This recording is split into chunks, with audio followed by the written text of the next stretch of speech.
Name is Viggo Antonsen. I'm working here with bus and taxi and sightseeing tours.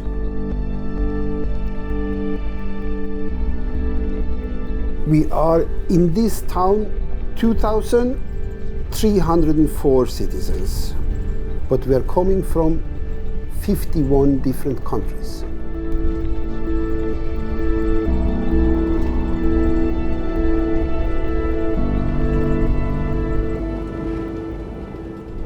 The road we are driving is the road that goes up till the only active coal mine we got left, coal mine number 7. And I should say about coal mine 7, 82 men are working here. Fantastic qualities on the coal, anthracite coal. Extreme qualities. They cut maybe 130,000 tons a year. 20,000 tons is for the local power station to give us electricity and warm water for heating the town, and the remaining about 100,000 tons goes directly to Germany and metallurgic industry there.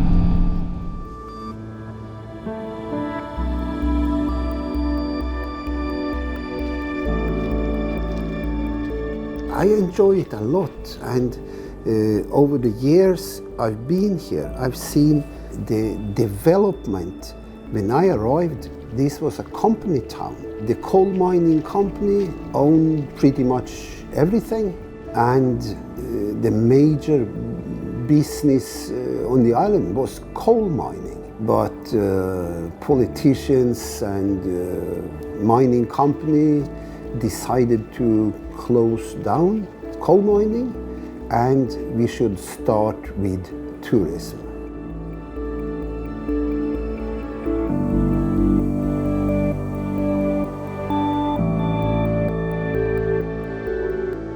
I'm not sure how many hotels we got in the town now, but maybe 10, and it's tourists coming the year through. So we have gone from being a company town to a modern town living of tourism.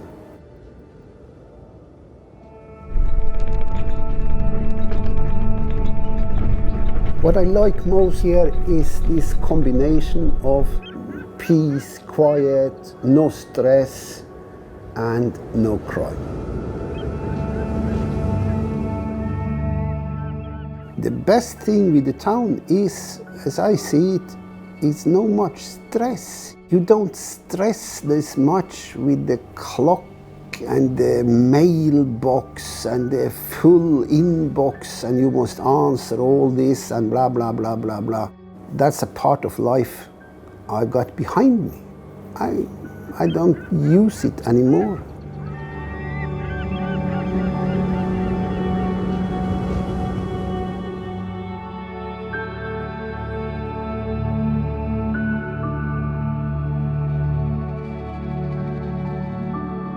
The seed vault, it's just a storage. And I understand there are storages for seeds on all 5 continents. It's lots of them today. But they all got one thing in common. The seeds should be frozen, so they last for a long time and the DNA is not destroyed. It's so popular that absolutely all countries are storing seeds here. And yeah, I understand also it's many good reasons. It's a political, stable area, far away from humanity, virus, bacteria. And on top of everything, it's also in permafrost. The ground is always frozen here.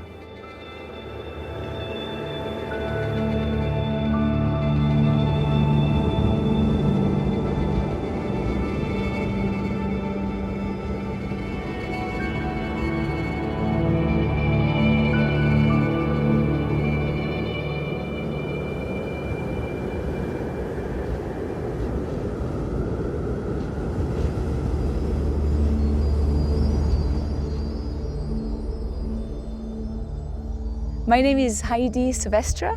I come from the east of France, from the French Alps. It's a very nice place. And my job is to be a glaciologist. So I'm kind of an ice doctor. Being a glaciologist, to me, is becoming a very important job. I feel that climate change has kind of put a spotlight on our passion and our profession. Glaciers today are reacting very quickly to climate change, and my job, my everyday job, is to try and understand how are glaciers moving, how are glaciers behaving, and most importantly, how they're reacting to climate change.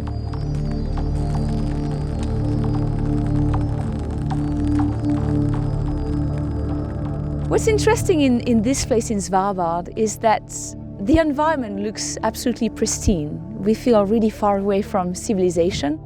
But actually, the snow, the mountains, the glaciers here are feeling everything we're doing further south. So for example, when we pollute back in Europe, these fine particles that we're emitting can travel over really big distances. They can cover thousands of kilometers really quickly. And this pollution, well, it can come here. And every time it rains, every time it snows, like now, this pollution will be forced to come down to the ground. And what is happening is that even though the snow around me looks very white, if you look very closely, you might see some of these fine particles. And these particles, they're quite dark, they're quite black, and they will absorb the heat from the sun a lot more than the snow. And this will accelerate the melting of the snow and of the glaciers. So unfortunately, in the summer here, if you were to look at these two glaciers behind me, they will look very dirty. They look very gray, very black. And this is all caused by the pollution coming from much further south. What I really enjoy about being here in Svalbard is that this is truly ground zero for climate change. Things are happening extremely quickly here, and we need to have scientists here in the field to study what's happening. What I'm studying especially is understanding how these glaciers are changing their behavior in response to climate change. And there is still a lot of things we do not fully understand. And it's only by being here, by having this incredible access to all these glaciers, that we can refine our predictions of future sea level rise.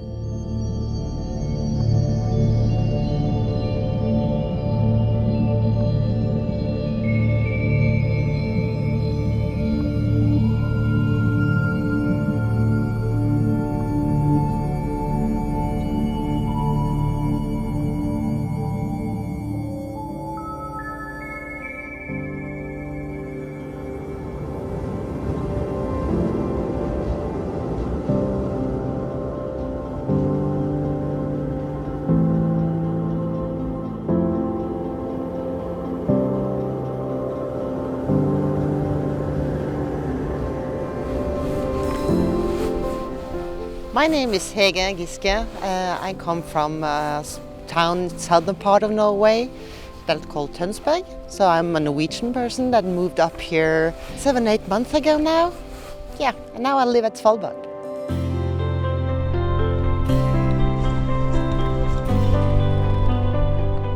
My typical day in Svalbard is getting up, having my coffee. All the greens and the vegetables needs to be watered, looked after, aired. So I normally come by here almost every day.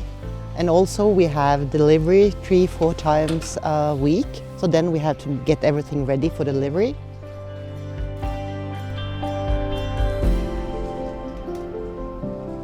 Polar Permaculture is a company that grows microgreens, herbs, and deliver that to the local restaurants. And our goal is to give the citizens of Svalbard fresh food instead of everything that will be taken up here by plane or boat.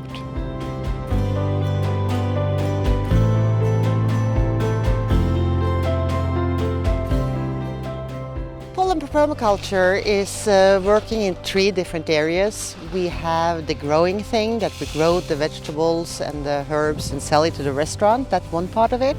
And we also do a lot of recycling. We collect green waste, leftovers from the restaurant, and doing composting. So we have like this recycling thing going on. And the third part that we also do tours. We have a lot of visitors and tourists and guests that really want to come and see what we're doing. We are having tours where people can come, have a look, have the story, and also a cooking class where I can cook together with Ben, that's the chef, to make food with the local ingredients that we have here. In Svalbard, we are so lucky that we have daylight. During the summertime, we have daylight 24 hours a day. So it's actually a perfect spot to grow things out in the dome. But during the winter period, we have 3-4 months which is completely dark. So we need special growing lights to give the plants and the microgreens the right environment to grow in.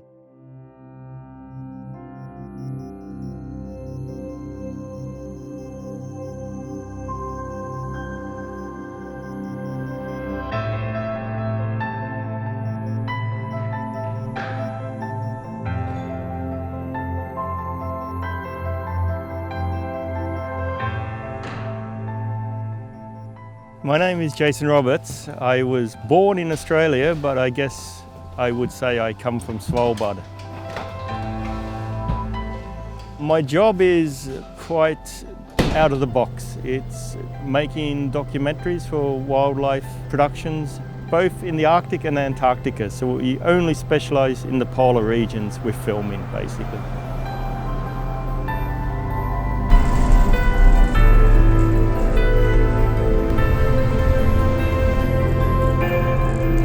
The early days was very much the possibilities, stepping out of your doorstep into the total wilderness and being able to explore one of the most amazing environments on the planet. And that's what kept me on Svalbard and made me interested in seeing other polar regions.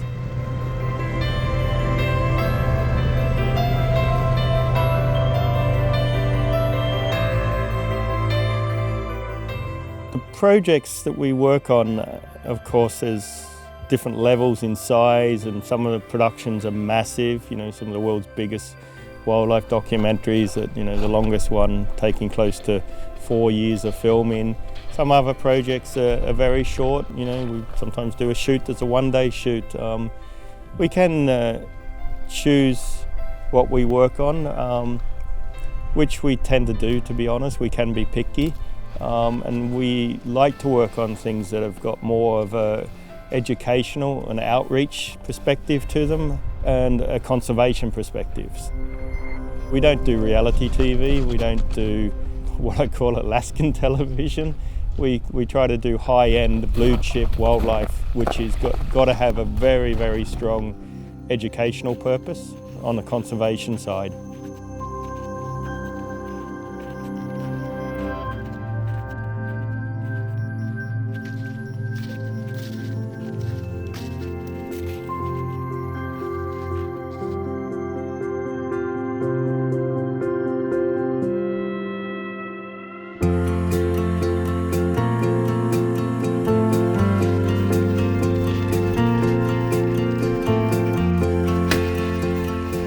For myself personally, I can definitely feel a change from when I first discovered the polar regions. On a personal level, I must admit I come to the remote regions of the planet for myself, for exploration, for adventure, to get more of it, my personal experiences. After doing it for so many decades, it's shifted. I don't need the personal experience. It's more the feeling of being able to do something good and have outreach and educate on conservation and protection of the planet's, amazing wilderness regions. And it's not only, I specialise in the polar regions, but there's beautiful regions on the planet, still untouched regions on the planet, and we have to conserve them for the future generations.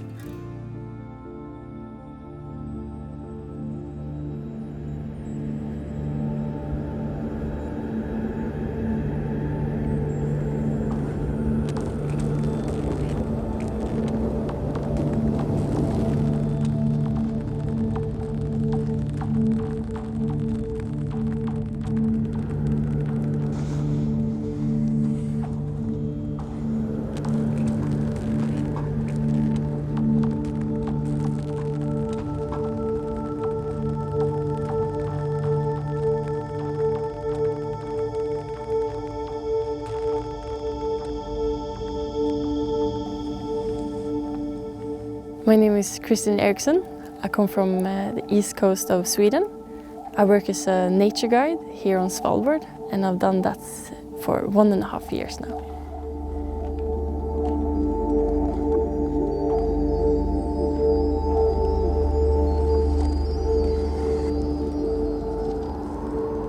To be a guide today, today is a stormy day in the winter. So today a normal day would look like I come to work, pack a bag of lunch, and then I jump on my snowmobiles together with my guests and I just go explore.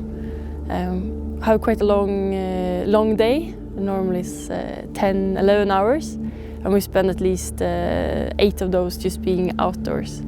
So it's quite hard, but it's the best job you can ever have.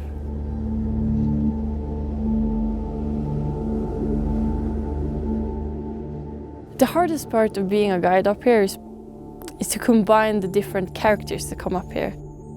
Sometimes it can be very hard to have 2 strong Norwegian guys from the northern part of Norway on a trip together with 2 people from Singapore, for example.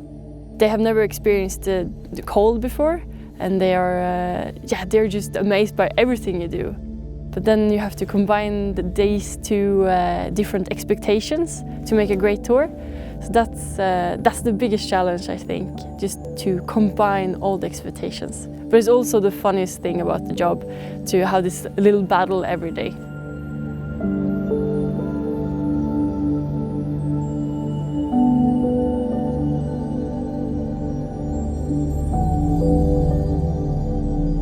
I think the most special thing about Svalbard is that it's very small and everything is very friendly. Like, I never ever locked my apartment, my snowmobile, my car.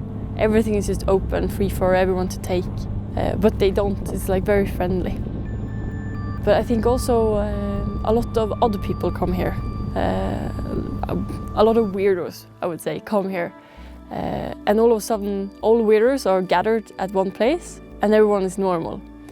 So it's a really nice place in that way. Everyone can be who they are, they don't have to pretend, and that's what makes this place very special.